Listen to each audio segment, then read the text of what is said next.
When I started this career, there were 14 schools in Santa Maria. They were highly impacted, and the board had made the decision to pursue the new land and build the new schools. And over the next 20 years, the Santa Maria Bonita School District built 7 new schools, added 250 classrooms. It was just an important project for the city, for the health of the city, for the benefit of our families and students, and I was honored to be part of the team that did that. A happy, healthy community has a good balance of work, life, housing, and recreation and education. Mike has a long-time history in public service, generational history in public service, and he was able to use his knowledge of how things work in our community and the players in the community to help the school district provide adequate facilities to accommodate our students in the area by working with developers in the city and various community members to coordinate those efforts. Mike's been a friend of mine for a long time. Well, really, Mike wasn't that much of a friend of mine when he was a commercial realtor and I was city engineer. We were at odds with each other over concepts. But as time developed and we both matured, we became closer and closer, and now I consider Mike a very close friend. And as anytime you work with the community, there's more than just one person involved. There's a lot of pieces, there's a lot of organizations that go to it. And Mike has really seemed to be the glue that drove forward a lot of the progress in our school districts. And all that is not achieved without hard work and planning, a vision, and some meticulous calculation as well. Mike's work was more than critical, it was essential in everything that the district did. During his tenure in 22 and a half years, the district grew nearly 6,000 students.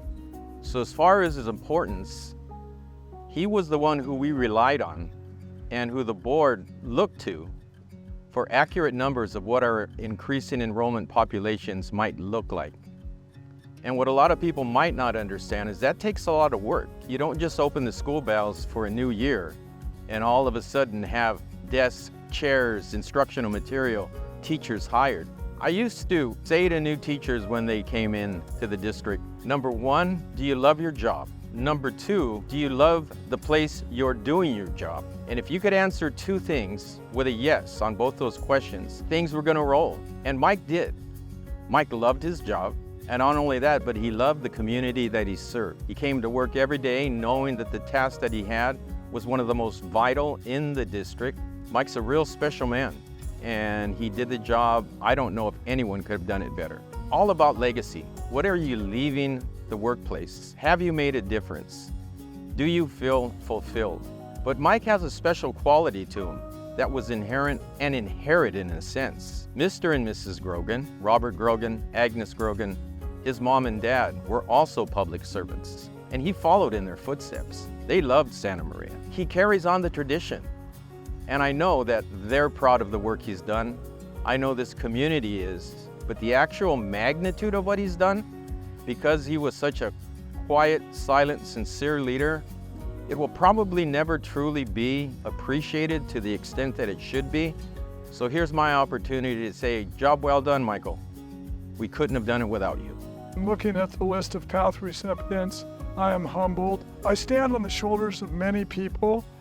You know, the leadership of the school district that hired me, my family, my wife Stephanie, my son Patrick, my daughter-in-law Jessica, my son William, have always been very supportive of me. I want to thank the district, the Board of Education that took the leap to build the schools. It's quite an accomplishment. I want to thank the district leadership.